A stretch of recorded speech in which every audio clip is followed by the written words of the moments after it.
Doctor Indrajit Yadav ji की अमृतमयी वाणी को सुनकर आपके जीवन में सकारात्मक बदलाव आए। सभी लोग अपना मोबाइल फोन बंद करके सत्संग का आनंद लें। धन्यवाद।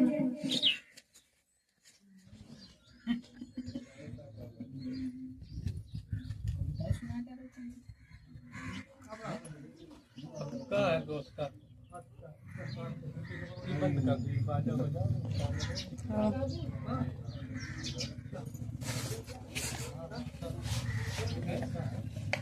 उपाधियां हमने वो रखी।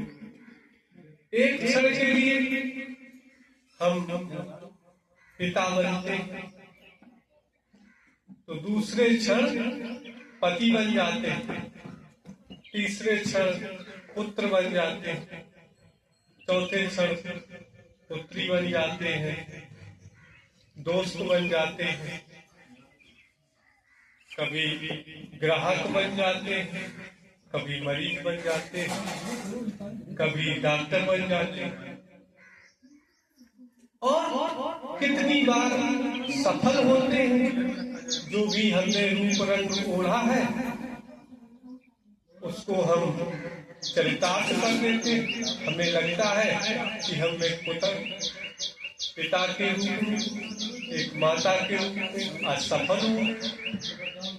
आज हम पुत्र के रूप में सफल हूँ और कई बार हमें लगता है कि हम असफल हो गए।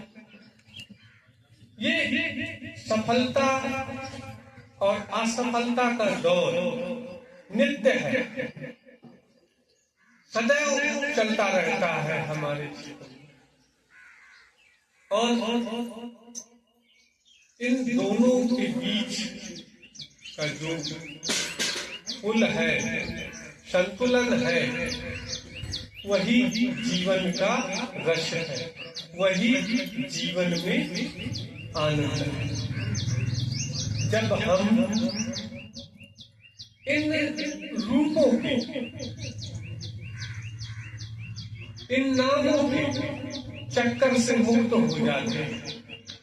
मुक्ति का मतलब देखो, हम लोग कहीं बंधे तो है नहीं कि हाथ पैर बंधे हैं रस्सी से, लेकिन हम सब बंधे हैं कहीं न कहीं, किसी न किसी रूप में हम बंधे हुए हैं। कहीं गुरु शिष्य की रस्सी से बंधे हुए बंधे हैं और वही हमें नियंत्रित करते। तो इन्हीं बंधनों को ढीला होना ही मुक्ति है, यही मोक्ष है, यही आनंद का स्रोत है। और हम सत्संग में या आध्यात्मिक यात्रा में जब हम शुरू करते हैं तो उसका पहला काम यही है कि हम अपनी इस जकड़न को थोड़ा सा ढीला करें। जब वो जकड़न ढीली होगी, गांठ ढीली होगी, तब हम थोड़े समय के लिए उस साधना पथ पर चल पाएंगे। जब पैरों की बेड़ियां हटेंगी तभी तो चल पाएंगे। तो आइए 5 मिनट के लिए इन बेड़ियों को हल्का करते हैं। इन बेड़ियों को हल्का करने के लिए जो साधन है, सबसे अच्छा साधन है मौन। मौन हो जाए। मौन का मतलब चुप बैठना नहीं है, और हम लोग कभी चुप नहीं बैठते, मुंह भले बंद करके बैठते हैं। तो जब हम मुंह बंद करके ही बैठते हैं, उतनी देर में ही काफी व्याधियां कम हो जाती हैं। तो जब हम मौन बैठेंगे, मौन का मतलब है कि हमारा जो अंदर हम अपने आप से बात करते रहते हैं हर क्षण, या ये कहेंगे, अब वो करेंगे, ऐसा करेंगे, वो ऐसा कहेंगे, हम ऐसा कह देंगे, फिर ये ऐसा कर देंगे, फिर हम वो ऐसा कह देंगे। अपने आप दोनों हम ही बन जाते हैं। जवाब देने वाला भी हम ही बन जाते हैं, प्रश्नकर्ता भी हम ही। और ये हमारे अंतर मन में द्वंद्व चलता रहता है हमेशा, और चल रहा है लगातार। तो मौन होने का मतलब है इस द्वंद्व को कुछ समय के लिए बंद कर दे। 5 मिनट के लिए हम सब आराम से बैठ जाए, सभी लोग बैठ जाए, हम पालती मार ले, जैसे भी उनको आरामदायक मुद्रा लगे, दूर दूर बैठ जाए, जगह है, और एकदम से थोड़ा सीधा बैठे और एक लंबी सांस भरे और धीरे धीरे सांस को बाहर करें। फिर एक लंबी श्वास भरें,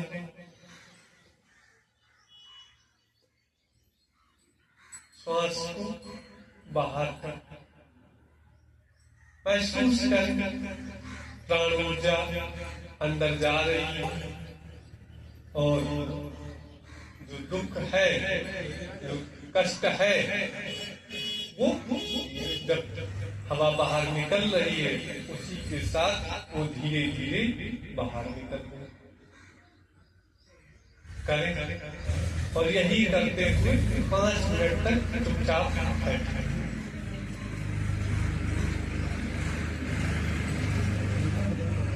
विचार आएंगे,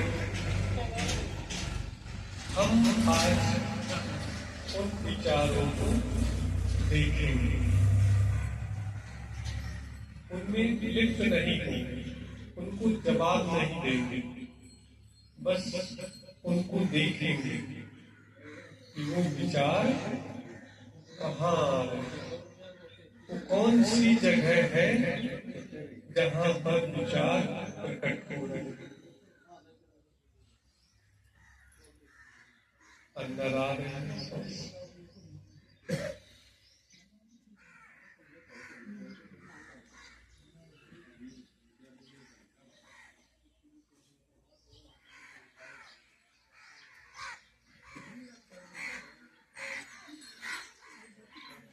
और गहरे उतरते जाए, डरे नहीं, एकदम धीरे धीरे उस पर ध्यान बढ़ाते हैं। श्वास कहाँ तक जा रही है,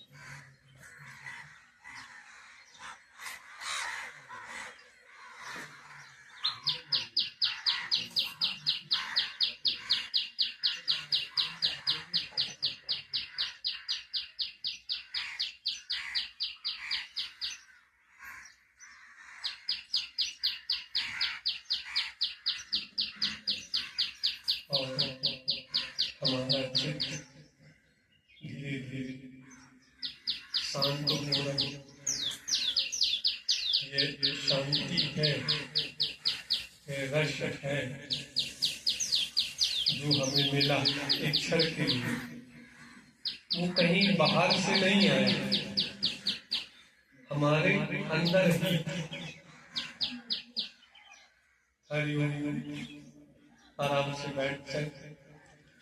तो जो ये एक पल के लिए हमने अभ्यास किया मौन का, उस समय कोई ऐसा था जो पहले नहीं था, वो अब भी था और पहले भी वही था। जब हम पिता बने तब भी वही था, जब हम पुत्र थे तब भी वही था, जब हम पति हुए तब भी वही था, जब हम पत्नी बने तब भी वही। वो नहीं बदला, और जो नहीं बदला वही तुम्हारा स्वरूप है, सचमुच का तुम्हारा स्वरूप है, वही तुम हो। ये जो तुम सोचते हो, ये काले बाल तुम हो, तो ये तुम नहीं हो। ये सफेद है तुम्हारे बाल, ये तुम नहीं हो। ये शरीर का रंग गोरा है, काला है, ये तुम नहीं हो।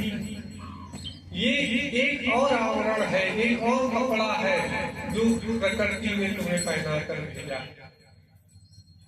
जन्म का कपड़ा, मृत्यु का कपड़ा। अगर हम ये कपड़े बदल दें तो क्या हम बदल जाएंगे? कभी नहीं बदलेंगे, हम वही रहेंगे। बस इस बात को समझ लेना। देखो, सुन लेना अलग बात है और समझ लेना, समझ में उतर जाना, ज्ञान में उतर जाना ही अध्यात्म का ध्येय है, वही ज्ञान है। जब वो हमारे जीवन में उतर जाएगा ध्यान कि हम एक से है हर समय, हमें न मृत्यु होगी न हमारा जन्म होगा। अब बात आती है आगे चलकर कि फिर ये दुख क्यों मिल रहा है, ऐसे परेशानियां क्यों आ रही हैं, हम जो कुछ चाहते हैं वो क्यों नहीं हो पाता। तो ये आज से समस्या नहीं है, ये बहुत पहले से समस्या है और इसका समाधान भी आज से नहीं, बहुत पहले से हो चुका। एक समाधान जो भगवान श्री कृष्ण ने सबको, समाज को दिया, उन्होंने कहा चाहे अज्ञा प्रजा सृष्टा पुरो वाचा प्रजापति असले प्रश्निष्ठमेश वो अस्वाइष्ट काम दुख। एकदम उन्होंने कहा कि तुम्हारे जन्म के साथ ही तुम्हारे रचयिता ने, ब्रह्मा जी ने एक यज्ञ की रचना की। बल्कि ये कहे कि पहले यज्ञ की रचना की, फिर तुम्हारी रचना की।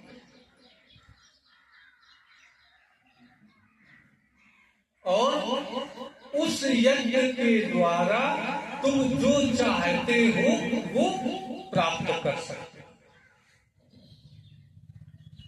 सही अज्ञा प्रजा सृष्टा पूर्वाचा प्रजापति असलेन प्रस्वेश वो अस्वाइष्ट काम दुख। सुना है ना, काम दे दूंगा, इससे जो मांगो वही मिलता है। तो ये वाली गाय नहीं है, सींग वाली या चार पैर वाली, जिसको हम लोग सोचते होंगे, मन में विचार आता होगा जब वो काम धेनु कहता है तो लगता है कि कोई ऐसी चार पाए वाली गाय होगी। वो यज्ञ को कहते हैं सहे अज्ञा प्रजा। तुम्हारी रचना होने के साथ ही उस यज्ञ की भी रचना हुई और कहा कि जो कुछ तुम्हें चाहिए तुम इससे प्राप्त। और हमारा यहाँ बैठने का उद्देश्य यही है। किसी भी तरीके से वो विद्या मैं जानता हूं, वो ज्ञान मैं आपको देना चाहता हूं, वो विधि मुझे पता है जिससे तुम अपने जीवन को पूर्ण कर सकते हो। यहां तक पूर्ण कर सकते हो कि जो भी तुम्हारी जरूरत है वो पूरी होगी। वो चीज तुम्हारे पास पहले से ही होगी जितनी तुम चाहते हो सचमुच में। और अगर तुम्हारे पास वो चीज नहीं है तो तुम्हें उसकी जरूरत कभी नहीं आएगी। ये उसका मतलब है। तो हम यही संदेश सुनाने के लिए यहाँ पर बैठे हैं, यही संदेश देने के लिए बैठे हैं आओ उसको सीखो, अपने जीवन को पूर्ण करो। बस हमें थोड़ी सी सावधानी बरतनी है।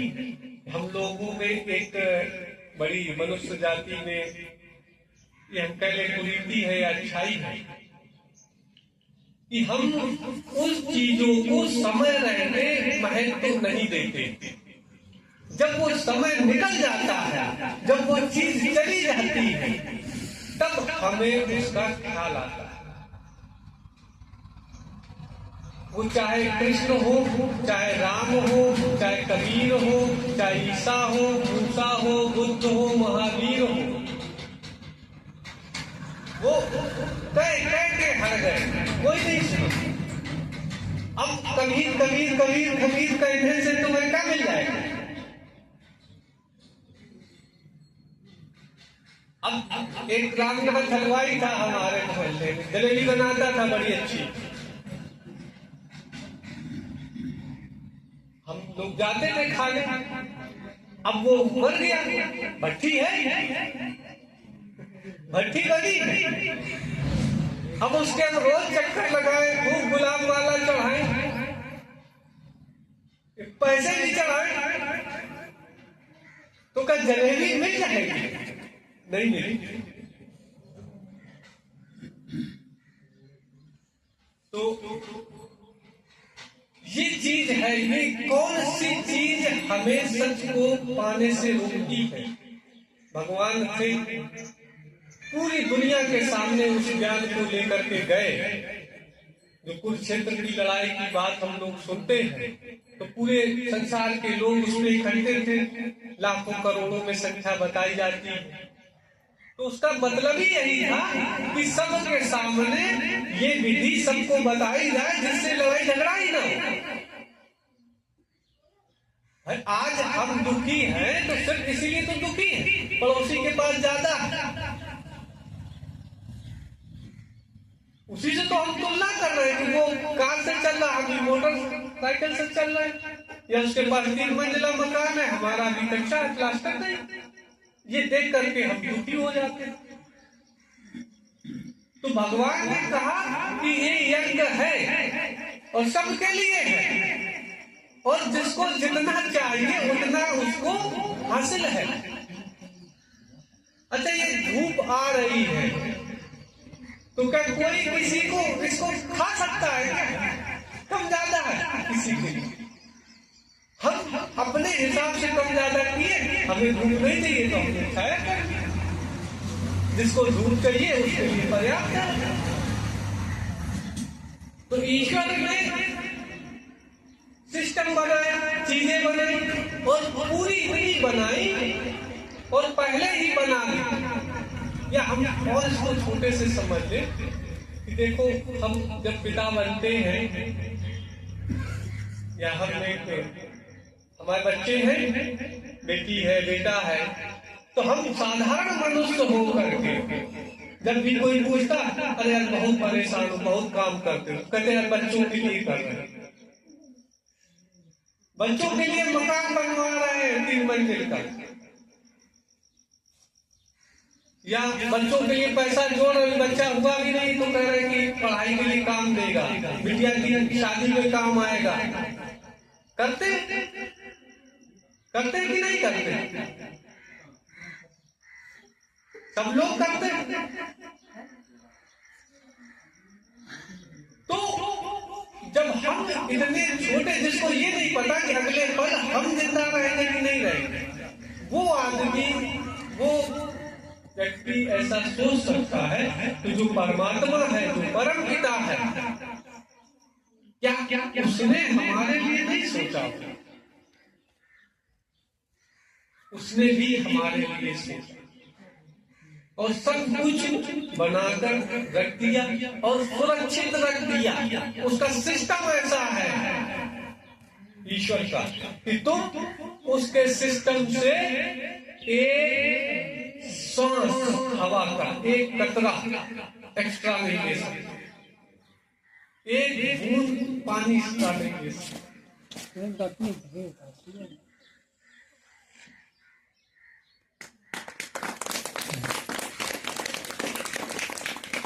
हम कुछ भी नहीं रख सकते। तो उसने सुरक्षा व्यवस्था बनाई और ताला लगा के चाबी दे दी। ये लो चाबी, जब तुम सयाने हो जाओगे, बड़े हो जाओगे, समझदार हो जाओगे, तो ये चाबी लो, इससे ताला खोलना और अपना जो विरासत है इस्तेमाल करना। और हम वही चीज भूल गए, ताला खोलना भूल गए। कबीरदास कहते हैं, भूखा भीखा कोई नहीं, सबकी गठरी लाल। और गठरी खोलब भूल गए, ताबिद भय कंगाल। आज अगर हमें किसी चीज की कमी महसूस होती है तो वो सिर्फ यही है कि हम अपनी गठरी अभी नहीं खोल पाए। उसी गठरी खोलने की विधि का नाम है या ज्ञान या अध्यात्म, उसी विधि का नाम। और वही विद्या, सिर्फ वही विद्या, हम किसी को कुछ नहीं देते। कई बार लोग मिलते हैं तो आशीर्वाद मांगने लगे, तो आशीर्वाद के रूप में हमारे पास देने के लिए सिर्फ वही चाबी का पता है कि ये चाबी लो, अपना खोलो, अपना मजा लो। तो यही संदेश है। इसी संदेश को सुनाने के लिए सब लोग आए, आगे आए, आने वाले समय में भी लोग आए। आज हम बैठे, बस इसको अपनी श्वासों के रहते, जीवन के रहते स्वीकार कर, अपने जीवन में अपनाओ और जीवन का जो भी दुख है, दरिद्रता है, उसको मिटाओ। भाई बुढ़ापा में अगर तुम्हें ज्ञान मिल भी गया, चाबी मिल भी गई, तो उसका करोगे तब ना तो तुम अच्छे कपड़े पहन सकते हो, ना अच्छा खाना खा सकते हो, ना कहीं घूम फिर सकते हो। तो जितने जल्दी हो सके हमें उस विद्या का, उस विधि का अभ्यास करके अपनी जो धरोहर है, जो विरासत है, जो परमात्मा से मिली हुई है, उसको हमें खोलना। और जो मजे की बात है, ये इतना सरल है, इतना सरल है कि कई बार हमें विश्वास नहीं होता कि ऐसा भी हो सकता है क्या। एक छोटी सी कहानी सुनते। एक बार एक जंगल था, बहुत ज्यादा बड़ा जंगल था। तो उसमें सब जानवर रहते थे, चिड़िया और उसका एक छोटा बच्चा वो भी रहता है। तो एक बार जंगल में आग लग गई, पूरे जंगल में अफरा तफरी मच गई, सब जानवर इधर उधर भागे। अब जाए तो कहां जाए, जंगल तो जंगल है। तो कहीं गिरे, कहीं कांटों में छिप जाए, चोटिल हो जाए, फिर भागे, चीखे। तो शोरगुल में चिड़िया का बच्चा उठा, उसने देखा क्या माजरा है, पूछा लोगों से क्या दिक्कत हो रही है। दूसरे जानवरों ने बताया, देख नहीं रहे, आग लग गई है, बड़ी भयंकर आग लगी है, अभी पूरा जंगल जल जाएगा, जल्दी प्राण बचाकर भागो। बच्चे ने धुआं उठता हुआ देखा कि उसके घर की तरफ आग चली आ रही है। अब उस बच्चे के मन में बड़ा वो विचार हुआ कि ऐसे हम कहां तक भागेंगे, और जहां जाए ये आग तो वही पहुंच जाए। जंगल से बाहर हम कहां रहेंगे, जानवर जो भाग रहे हैं तो जाओगे कहां पे। लगी है पूरे जंगल में तो बचना तो है ही नहीं। तो उसने अपने पिता से पूछा पिताजी क्या पहली बार जंगल में आग लगी? तुमने कहा नहीं, ये आग तो बहुत पहले से लग रही है। तो बोले फिर बुझती कैसे? बोलते हमें नहीं पता। तुम्हें किसको पता? तुमने कहा वो नदी के किनारे एक कछुआ रहता है पानी में, और वो बहुत पुराना है, हमारे सामने तो कभी लगी नहीं, हो सकता है उसके सामने कभी लगी, जाओ उससे पूछो। वो बच्चा उड़ा, नदी किनारे गया, कछुए को बुलाया, उससे पूछा कि जंगल में आग लग गई है, क्या कोई इसका उपाय है? कछुआ ने कहा है। बच्चे ने कहा चिड़िया के जल्दी बताओ क्या? उसने कहा पानी। अच्छा पानी डालो। वो बच्चा एक क्षण भी नहीं रुका, गया नदी, अपनी चोंच में पानी भरा, अपने पंखों में पानी लगाया, आकर के अपने घर के आगे जो चिंगारियां उड़ के आ रही थी उनमें पानी डालने लगा। जाए चोंच भरे पानी छिड़के, जाए चोंच भरे पानी छिड़के। सारे जानवर उसको देख रहे थे, बड़े बड़े जानवर। बोले ये चिड़िया का बच्चा पगला गया, ये इससे आग बुझेगी एक चोंच पानी से। काफी देर चलता रहा, तो उस चिड़िया के बच्चे ने इतना तो कर लिया, जो उसका घोंसला जहां रखा हुआ था आसपास, उसने उतने को गीला कर लिया। तो अब आग तो आ रही है, लेकिन बगल से निकल रही उतने को छोड़ते हुए। वही दूर एक उल्लू बैठा, उसने बड़े गौर से देखा कि ये छोटा बच्चा अपने काम में लगा हुआ है, इसको बड़ा आत्मविश्वास है कि आग बुझा लेगा। तो उसने कहा चलो इसको ध्यान दिया जाए कि तुम काहे परेशान हो, तुमसे होगा नहीं। आया चिड़िया के बच्चे को कहा यार पगला हो क्या, जरा से तो हो, आंच लगेगी, मर जाओगे, चलो भाग जाओ तुम। तो उस बच्चे ने जो बड़ा अच्छा सा जवाब दिया कि देखो आग बुझे न बुझे, मैं आग बुझाने का उपाय जानता हूं, और जब तक मैं जीवित हूं मैं आग बुझाने में अपना सर्वश्रेष्ठ प्रयास दूंगा, मैं करूंगा।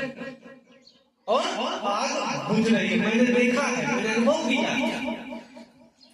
उल्लू को बात समझ में आ गया।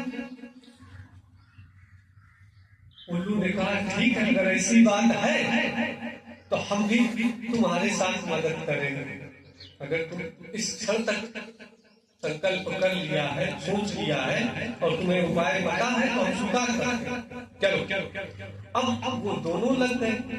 अब पानी थोड़ा बढ़ गया, तो जो वो एरिया था गीला होने वाला वो बढ़ गया, आग थोड़ी बुझी। दूसरे जानवरों ने देखा यार काम तो हुआ, कुछ तो हुआ, इतना तो हो ही गया है कि ये दोनों बच सकते। दूसरे लगे, तीसरे लगे, शेर आया, हाथी आया, घोड़ा, हिरण, सब पक्षी, मोर सब लग गए। पानी जाए नदी में पानी भर के लाए, डाले आग में। धीरे देखते देखते थोड़ा समय लगा, ज्यादा समय भी नहीं लगा, मुश्किल से 1-आधा घंटा, और पूरी भीषण आग आगे तो बढ़ना बंद हो गई, पीछे भी बुझना शुरू हो, पूरी आग। ये चीज इस कहानी का क्या तुक यहाँ, इस कहानी का वही तुक है। ये मंच छोटा हो सकता है, यहाँ पे लोग कम हो सकते हैं, आश्रम छोटा हो सकता है, मैं बच्चा हो सकता हूं, मेरे शब्द कमजोर हो सकते, मेरी बात कमजोर नहीं है, मेरा विचार कमजोर नहीं है, मेरा संकल्प कमजोर नहीं है, और मैंने वो आग बुझाई है। मैं जानता हूं, मैंने अनुभव किया, और जो लोग मुझे जानते हैं, पहले से जानते हैं, वो अच्छे से जानते हैं कि आग लगी थी, मैंने अपना घर बचाया। अब अगर कोई और अपना घर बचाना चाहता है, उसका उपाय पानी।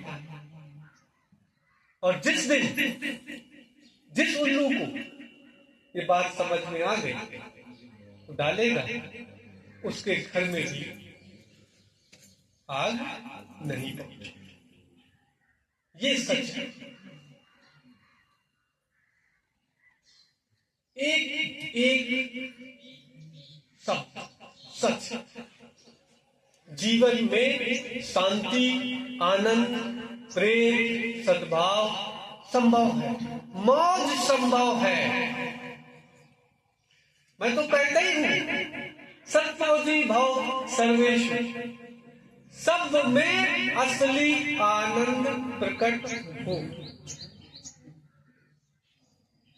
और ये संभव कब होगा? जब आप अपना प्रयास करें। मेरे आशीर्वाद से कुछ नहीं है, मेरा आशीर्वाद इतना ही है, मैं वह विधि जानता हूं, और उस विधि को पाने के लिए हो सकता है हमने बहुत ज्यादा मेहनत की, बहुत ज्यादा रिसोर्सेस का इस्तेमाल किया हो, आपको सरलता से मिल जाएगा। उसका इस्तेमाल करो, अपने घर की आग बुझाओ, अपने जीवन की आग बुझाओ। यही तो आग लगी, और हम उस आग से बचने के लिए भाग रहे हैं, बचने के लिए भाग रहे हैं, उसको बुझाने का प्रयास नहीं कर रहे हैं, उसका उपाय नहीं कर रहे हैं। कभी भी हमने आग बुझाने का उपाय नहीं किया अपने जीवन में आज तक। हमने सिर्फ आग से बचने का काम किया। आज बच जाएगा, कल कहीं, लेकिन बच के कहीं नहीं जा पाओगे। आगे नदी है, मृत्यु की नदी जिसको कहा जाता है, भवसागर जिसको कहा जाता है, बैतरणी जिसको कहा जाता है, वो नदी है। उसके बाद ये शरीर छूट जाएगा, फिर वही धूल थे धूल रह जाओगे। तो जो मजे की बात है, जो काम की बात है, वह यही है, वह विधि, वह विद्या मैं जानता हूं। और जो आप लोगों के सौभाग्य की बात है, वह यह है, मैं वह आप लोगों को देना चाहता, सिखाना चाहता। क्योंकि बिना अगर ये नहीं है तो फिर बात नहीं बनती है। भाई हमारे पास 20 बीघा जमीन है, 10 बीघा जमीन है, लेकिन हम तुम्हें अगर एक चने का दाना नहीं देना चाहते तो कोई मतलब नहीं उसका। और अगर हमारे पास एक बिस्वा, एक पेड़ भी है, और अगर हम एक दाना देने का इच्छा रखते हैं, संकल्प रखते हैं, तो ये आपके लिए सौभाग्य की बात है। और मेरे लिए भी खुशी की बात है कि जो मुझे जिम्मेदारी मिली इस काम को पूरा करने की, उस यज्ञ की विधि को इस समाज के सामने आज की भाषा में, आज के संदर्भ में संप्रेषित करने, उसके लिए मैं अपने गुरु महाराज जी का बहुत बहुत आभार व्यक्त करता हूँ। उन्होंने ये जिम्मेदारी दी, ये जगह दी, यहाँ से मेरे पत्र होकर चलो, इस ज्ञान को लोगों तक पहुंचाओ, क्योंकि वो आग में झुलस चुके हैं, उन्हें पता था उस आग का दर्द। नहीं कहते कि दूध का जला मट्ठा फूंक फूंक कर पीता।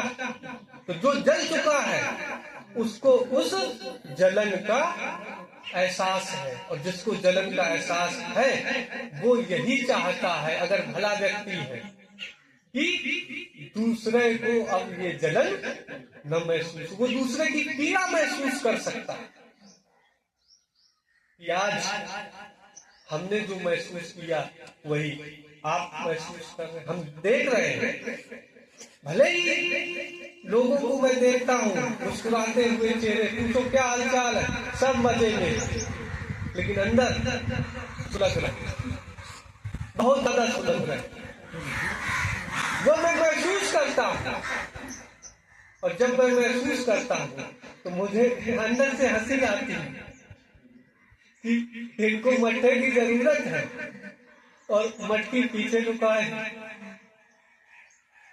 अरे स्वीकार करो कि आज हमें, मैं झुलस रहा हूं उस आग में। अर्जुन ने यही तो कहा, शिष्यस्ते हम साध इमाम त्वाम प्रपन्नम। भगवान ने सीधे नहीं दे दिया कि ये ले, मैं आपके शिष्यत्व को स्वीकार करता हूं, मैं आपको स्वीकार करता हूं, आपके सिवा कोई और मुझे नहीं बचा सकता। तो भगवान ने तुरंत उसको कह दिया, स यज्ञ प्रजा प्रोवाच प्रजापति अस्नेन प्रश्निष्ठोमेश वो अस्परिष्ट काम लो, ये लो। इससे तुम दुर्योधन को मारना चाहते, इसी मर जाएगा। भाई जो काम दुख है तुम्हारी कामनाओं की पूर्ति करने वाला है, या उससे जो तुम्हें चाहिए वो मिलेगा, और जो तुम्हें नहीं चाहिए, तुम्हें जरूरत नहीं पड़ रही है, वो तुम्हें नहीं। तो हम पर 3 कृपाएं होती है मानव जीवन में। ईश्वर की कृपा,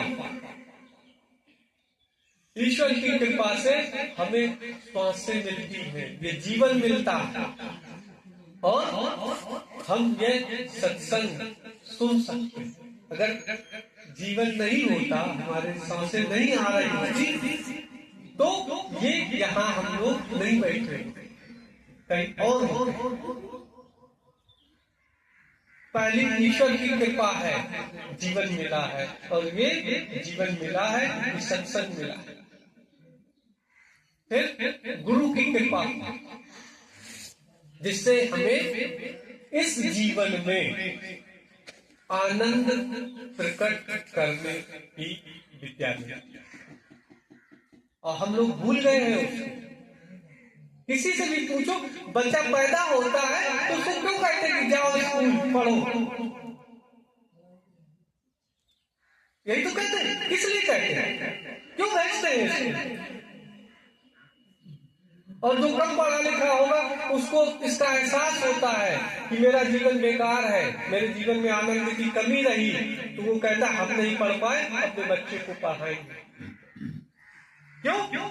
उसे पता है कहीं न कहीं गुप्त रूप से उसके डीएनए में है, पीढ़ी दर पीढ़ी वो चल के आया है ज्ञान, कि गुरु ही आनंद का मार्ग तुम्हें दिखाएगा। अब जो भौतिक बातें हैं, हम स्कूली पढ़ाई तक अगर उसको सीमित रखते तो भी वो सच है। अगर तुम उसके पास जाओगे, उसके साथ रहोगे, उसकी बातें मानोगे, तो तुम पढ़ जाओगे, तुम्हारी नौकरी व्यापार अच्छा हो जाएगा। हो जाएगा कि नहीं हो जाएगा? अगर हम हिंदी की बात मान लें, आगे की न सोचे, न दिमाग में चढ़ रही, कोई बात नहीं, तो स्कूल का मास्टर है, हम उसकी बात माने, पढ़े जैसे वो कहता है, सुबह पढ़ो, शाम में पढ़ो, या इतना पढ़ो, ये ना पढ़ो, यहाँ बैठो, वहां ना बैठो, ऐसे लोगों से बोलो, ऐसे लोगों से ना मिलो, यही तो कहता है मास्टर। उसी की हम बात मान ले तो हम कम से कम 50% तो सुख हो ही जाएगा। और फिर अगर आध्यात्मिक गुरु मिल जाए तो जो जीवन का रस है, असली सौंदर्य है, वो उसका बोध हो जाए, और हम सचमुच में आनंद का अनुभव करें। तीसरी कृपा तुम्हारी खुद की है। कि तुम ये ज्ञान स्वीकार करके इसका अभ्यास करते हो कि नहीं। अगर भगवान ने तुम्हें सांसें दी भी, जीवन दिया भी, अब तुम ठेके पे बैठ गए जाके, ये तुम्हारी चॉइस है, या तुम कहीं और बैठ गए। और देखो, बैठना तुम्हें है ही है, सांसें मिली है तो तुम कहीं ना कहीं तुम बैठोगे। हमारे पास नहीं बैठोगे, कहीं दूसरी जगह बैठोगे। आपको बैठना पड़ेगा। अब ये चॉइस तुम्हारी, तुम किसका चयन करते हो। तुम ठेके में बैठना चाहते हो, या जुआ ताश में बैठना चाहते हो, या आनंद की सभा में बैठना चाहते हो, मौज में बैठना चाहते हो। दूसरा, हम देखते हैं कि सारे बच्चे स्कूल जाते हैं, उसी में एक बच्चा को ABCD भी नहीं पूरी आती, और दूसरा बच्चा को टॉप करता है, एक के 10 नंबर भी नहीं आते, दूसरा तो ये लगता है कि 110 इसको दे।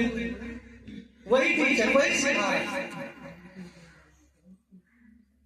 तो हमें आदमी की कृपा, स्वयं की कृपा। आत्मा शब्द आता है बार बार गीता, वो आत्मा कोई चीज, आदमी है, वो नहीं है, अलग वस्तु नहीं है। आत्मा का मतलब ही है स्वयं। और उसमें जो कहते आत्मा और आत्मा, तो जब आत्मा पुरुषवाचक हो जाता है तो आत्म हो जाता है। जब वो स्त्रीलिंग में लिखा जाता है संस्कृत में, तो उसको आत्मा लिखते हैं।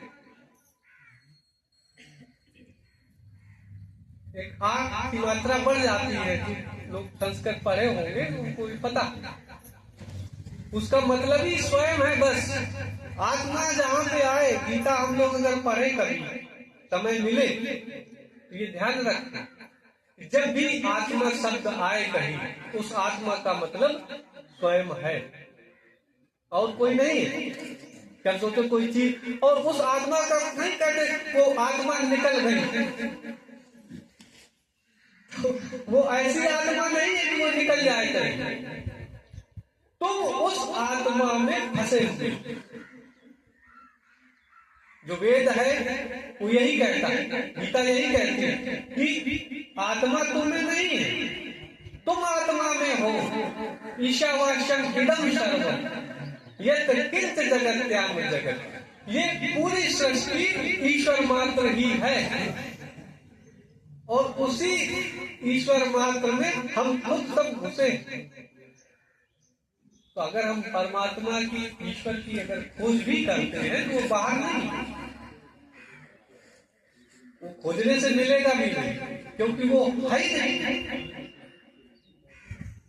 वो है, तुम में है, तुम खुद हो। अब हम हैं, और हम ही को ढूंढे तो कहां से मिल जाए। यही आज का संदेश है कि आनंद में, मौज में रहने की जुगाड़ है, विद्या है, विधि है। और मैं इसका श्रेय नहीं लेना चाहता हूं कि मैं लेकर आया, आज से नहीं, हजारों लाखों साल पूर्व से है। जब से ये मानव सभ्यता विकसित हुई है तब से है।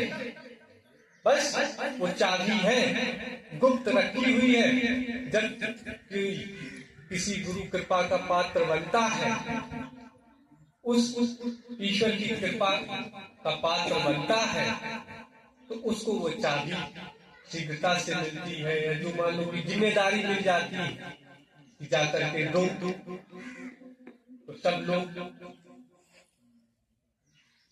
के लिए ये जिम्मेदारी मुझे मिली है, तो आप सबके लिए उपलब्ध है। बस इसके लिए ऐसे ही प्रयास करो। ये कोई बड़ी चीज नहीं होना। एक तुमने कहानी सुनी होगी कि जब भगवान कृष्ण गए, वो पानी हुआ, इंद्र गुस्सा हो गए थे, उसकी पूजा रुकवा दी उन्होंने। कोई देवता होंगे वहां मथुरा वृंदावन में, तो वो लोग हर साल पूजा करते थे, उनको खिलाते पिलाते होंगे। तो भगवान को एक बार लगा कि यार फालतू में खिला पिला रहे हैं, कुछ ढंग से काम नहीं करते, पानी बरसाना उसकी ड्यूटी है, हम क्यों करें, रिश्वत क्यों दें। तो उन्होंने मना कर दिया, बोले कुछ नहीं होगा, इनको खिलाया पिलाया नहीं जाएगा। तो वो गुस्सा गए तो भगवान पानी बरसाने लगा कि वृष्टि हो जाएगी, बाढ़ आ जाएगी। तो भगवान बोले चलो हम रक्षा करते हैं। तो बोले कहाँ चलो, बोले गोवर्धन में चलो, जब उनको खिलाया है तो उससे काम लो, भाई जिसको खिला रहे हैं उसी से काम लो, और उससे तो लड़ाई हो गई है।